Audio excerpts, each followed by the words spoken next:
സത്യയുഗം, ത്രേതായുഗം, ദ്വാപരയുഗം, കലിയുഗം എന്നിങ്ങനെ 4 യുഗങ്ങളുണ്ടെന്ന് വിശ്വസിക്കപ്പെടുന്നു.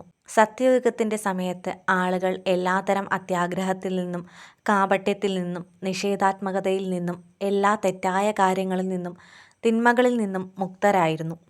അതിനാൽ അവർക്ക് സമാധാനവും സന്തോഷകരമായ ജീവിതവും ഉണ്ടായിരുന്നു. ത്രേതായുഗത്തിൽ ആളുകൾ അത്യാഗ്രഹികളായി തീരുകയും ലോകത്തെ കീഴടക്കാൻ അല്ലെങ്കിൽ മറ്റ് രാജാക്കന്മാരുടെ രാജ്യത്തിനായി ആഗ്രഹിക്കുകയും ചെയ്യുന്നു.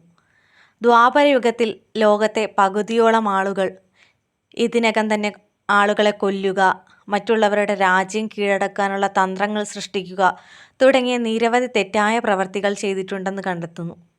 കലിയുഗത്തിൽ ജനങ്ങളുടെ പാപങ്ങൾ കൊടുമുടിയിലെത്തുമെന്നും പുണ്യങ്ങൾ കുറയുമെന്നും വിശ്വസിക്കപ്പെടുന്നു. ഈ സമയത്ത് ആളുകൾ മിക്കവാറും എല്ലാ കാര്യങ്ങളിലും മാനസികമായി അസ്വസ്ഥരും അസംതൃപ്തരുമായി തുടരുന്നു. കലിയുഗത്തിൽ ഏതെങ്കിലും തരത്തിലുള്ള പാപങ്ങളിൽ നിന്ന് പൂർണ്ണമായും മുക്തനായ വ്യക്തിയെ നിങ്ങൾക്ക് കണ്ടെത്താനാവില്ല.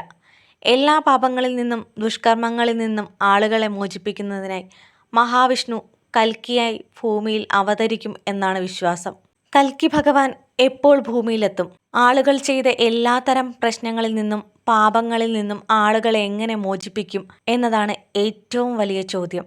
മഹാഭാരതത്തിൽ മഹാവിഷ്ണുവിൻ്റെ മറ്റൊരു അവതാരമായ ശ്രീകൃഷ്ണ ഭഗവാൻ പറഞ്ഞത് ഭൂമിയിൽ തിന്മകൾ പടർന്നു പിടിക്കുമ്പോൾ താൻ വീണ്ടും ഭൂമിയിലേക്ക് വരുമെന്നാണ്.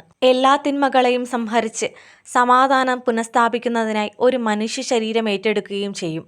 ഇന്നത്തെ യുഗം കലിയുഗമാണ്. 4,32,000 വർഷം കലിയുഗം നീണ്ടു നിൽക്കുമെന്ന് വിശ്വസിക്കപ്പെടുന്നു. കുരുക്ഷേത്ര യുദ്ധം കഴിഞ്ഞ് 5000 വർഷങ്ങൾ പിന്നിട്ടതായി പറയപ്പെടുന്നു. അതിനർത്ഥം ഇനിയും 4,27,000 വർഷങ്ങൾ ബാക്കിയുണ്ട്. ശ്രീമദ് ഭാഗവതം അനുസരിച്ച് കൽക്കി ഭഗവാൻ കലിയുഗത്തിൻ്റെ അവസാനത്തിലെത്തും.